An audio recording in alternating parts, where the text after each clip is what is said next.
Welcome to a new edition of the Neon Jazz interview series with Italian jazz vocalist and composer Vanessa Tagliabue Yorke about her latest 2021 CD, Diverso, Lontano, Incomprehensible. We also talked about the COVID-19 world and her life in music. She is a creative jazz singer, composer, arranger of her own projects, and an experimenter of sound languages. Her talents have allowed her to deal with extremely different repertoires, collaborating with the most important Italian musicians. Get to know her and dig this interview. Thank you for sending over the music. Thank you for taking some time out today.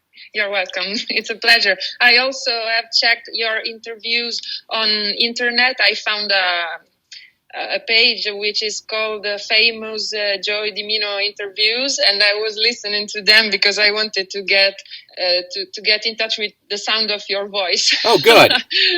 Good. I was afraid I did not understand you, but yours seems to be from the Midwest, so it's an accent that I already know. Wonderful. Well, thank you again, and I want to kind of get into Diverso and what you've been doing lately. So talk to me a little bit about having a new album out during a pandemic and kind of how you feel about this project. I was so worried because the pandemic influenced so much the release of my album. Everything was so slow and so uncertain. And the publishing of the album has been postponed 3 times. And of course, it was not the main worry I had because, first of all, I was worried for my family and friends to be safe and sound. Then when the album comes out, I was worried that everybody was publishing all the musical works that were collected during the pandemic and were still waiting to be released. So I didn't know if I was able to get enough attention or even a tiny attention.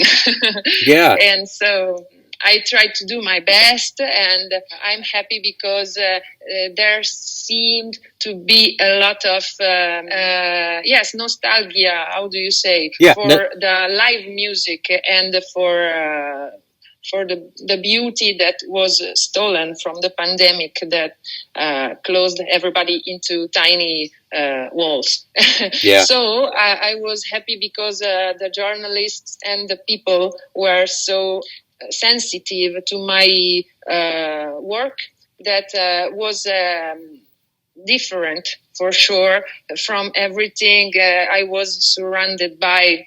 I tried to follow my imagination, and although I direct myself severely toward my white goal, my goal with no distractions, it seems so divergent from what seemed to be relevant for the Italian jazz industry, and I was worried that people could not like it or understand it. They surprised me because people have been touched by my music in some ways, and I found it to be more intimate than what I thought it to be. Talk to me a little bit about how all of this began for you, music and jazz. I have to go back to when I was a child, and I was searching in the house of my grandparents in the drawers, and I found an old record from Duke Ellington. It was actually East St. Louis to the Lou, which nowadays is still one of my favorite because of the trumpet of Babber Maley.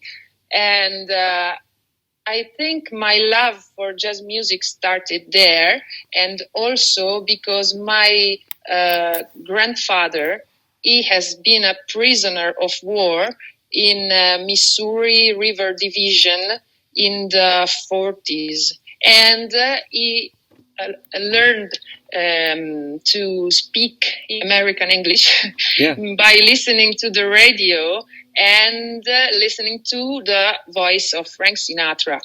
And so he was always singing to me Long Ago and Far Away, songs of the same period. So my love for jazz music started there.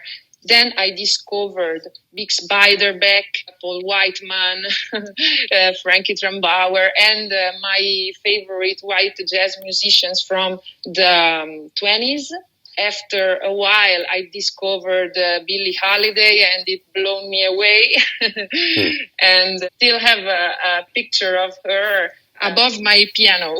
She's portrayed into a frame, a little frame over my piano. And when I sing and study, I watch her in the eyes.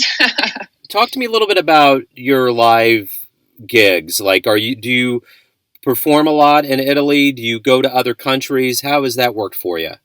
I have the fortune to work with some of the best Italian jazz musicians, and I think I learned jazz singing in live performance rather than into the schools or the conservatory, because I actually think that jazz is for sure something that can be studied on sheet music and books and methods, but mainly it comes from oral tradition and from the relation that comes between musicians in a live performance in front of an audience.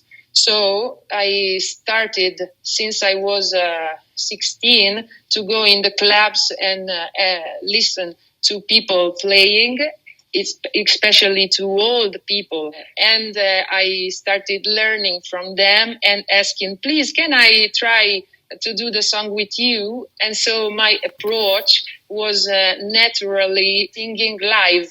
And so I have been going on since I could play with people that are better than me, because I can learn much more if I play aside of people that have more experience than I have. So I am so happy because now it seems normal to me to share the stage between great artists. And sometimes I have been also traveling to China or Thailand or France, Holland, Poland, and it was fantastic to see how jazz is a language that can be understood by people in many places around the world that share the same root of a girl from listening a CD from Duke Ellington. And so it's very heart-moving to me to see that jazz, it's a family still today. Why do you love jazz? Why do I love jazz? Because jazz is different from other compositions in music, because it comes actually from history and from the life of people, of entire populations that has been under a lot of history, revealed their souls, changing the tuning of notes, invented a new musical theory that comes from a feeling and from something that is more spiritual. So I find myself free into this musical approach because it is relevant what you do diverging from others instead of what you do to pursue the aim of a composer.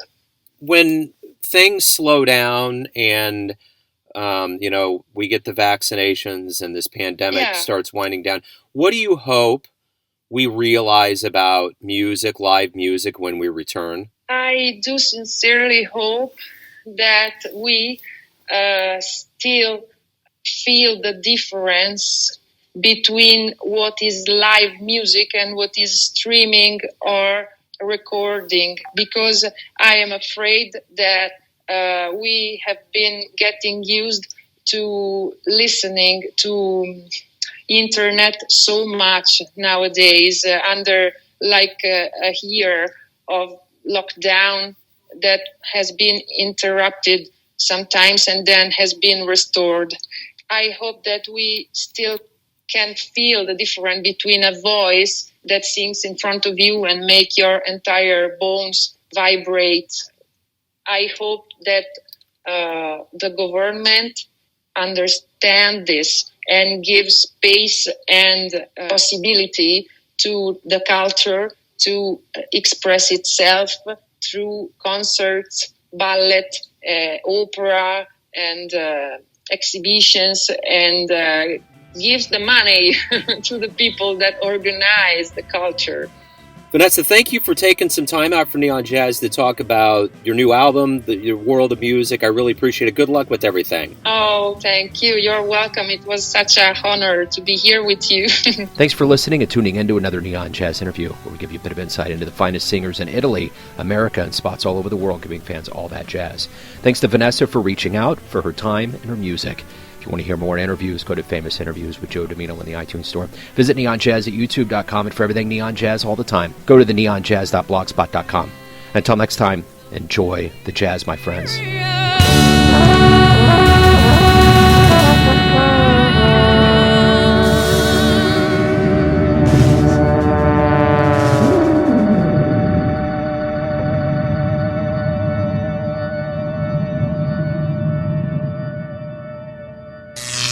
Neon Jazz.